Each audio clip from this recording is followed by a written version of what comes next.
Steph, thank you so much. And you mentioned that in-town closure. That's where we begin with this breaking news. 2 teenagers are in hospital with serious injuries after this horrible early morning crash. 680 News reporter Carl Hansky is there. This is what's left of a black Porsche Panamera here at College in Lansdowne. You can see it's ripped apart, the front end torn off. Actually, the front end is over by that pole right there. That is where around 3 o'clock this morning, this Porsche was rocketing through the intersection. The young driver, all young people inside. The driver lost control. It came and hit that pole. It sheared off the front end of the car, the engine over there. The rest of it came here. All 4 people inside, all under 16 years old, all taken to hospital with injuries. 2 of them with serious injuries. The driver of this car, I'm told, 13 years old. That's it. He has a life-altering leg injury, I'm told. All will live, but you can see from the damage, extremely, extremely lucky to survive. At College in Lansdowne, I'm Carl Hansky, 680 News.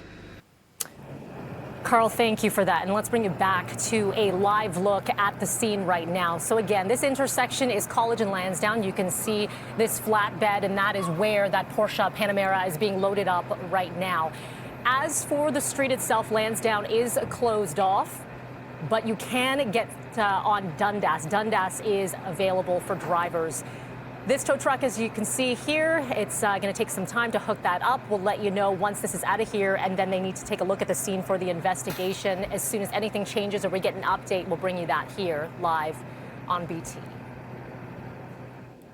Let's get to the education front now. The Toronto District School Board is reorganizing staff at over 300 elementary schools, moving at least 1 teacher per school from in-person to online learning. So the TDSB says these restructurings, they are typical, but they faced delays due to the late start of the school year. Demand for online learning has surged, with the TDSB telling us over 58,000 elementary students are now enrolled in virtual school. Parents whose students are affected by this reorganization will be informed directly. It will all be completed by October the 13th. Well, after eliminating long lines at assessment centers, Premier Ford is framing his testing strategy as a victory, but a closer look suggesting his plan is far from problem-free. My friends, this is the largest, most comprehensive COVID-19 testing plan in the entire country. Ford says his government has reduced the testing backlog by 40%, but that is largely due to the fact that the system has moved to appointment only, meaning far fewer tests are being performed. Booking online, it is also a challenge, with at least 5 Toronto hospitals already at full capacity today. The province is also facing backlash ahead of Thanksgiving weekend for messaging that critics say is unclear. To having everyone over, your aunts and uncles, you know, hang off on the hugging and the kissing and everything else. Stick to your household. That's what we're saying at this point. Okay, so different messaging there, but Ford did later take to Twitter, clarifying, saying he and his wife will only have his immediate household for Thanksgiving dinner. So, coming up at 8 o'clock, we're going to break this down a little bit further with City News political specialist Cynthia Mulligan. She'll be joining us, and of course, we'll be joining Dr. Lawrence Lowe with Peel Region to answer your questions.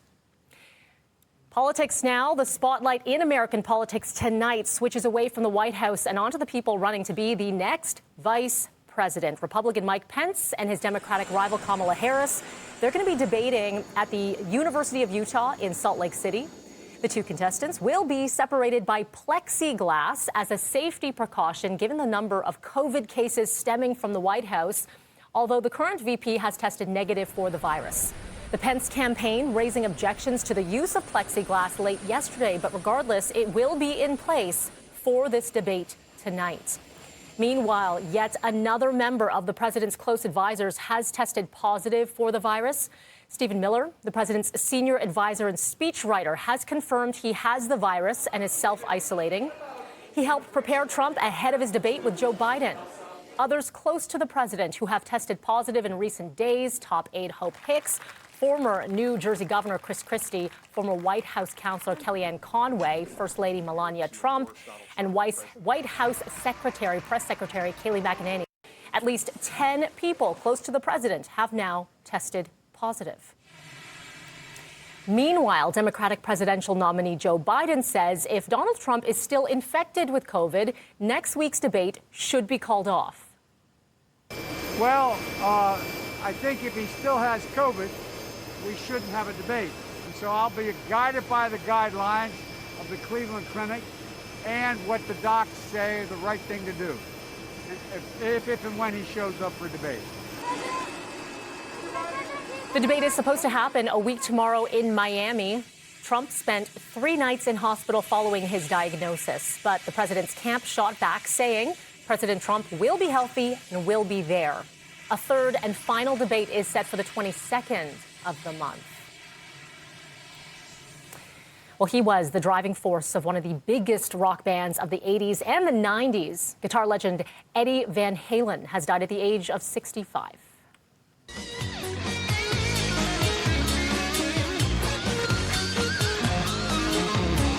At distinct guitar solos, Van Halen, a massive hit. The band was among the top 20 best-selling artists of all time, inducted into the Rock and Roll Hall of Fame in 2007.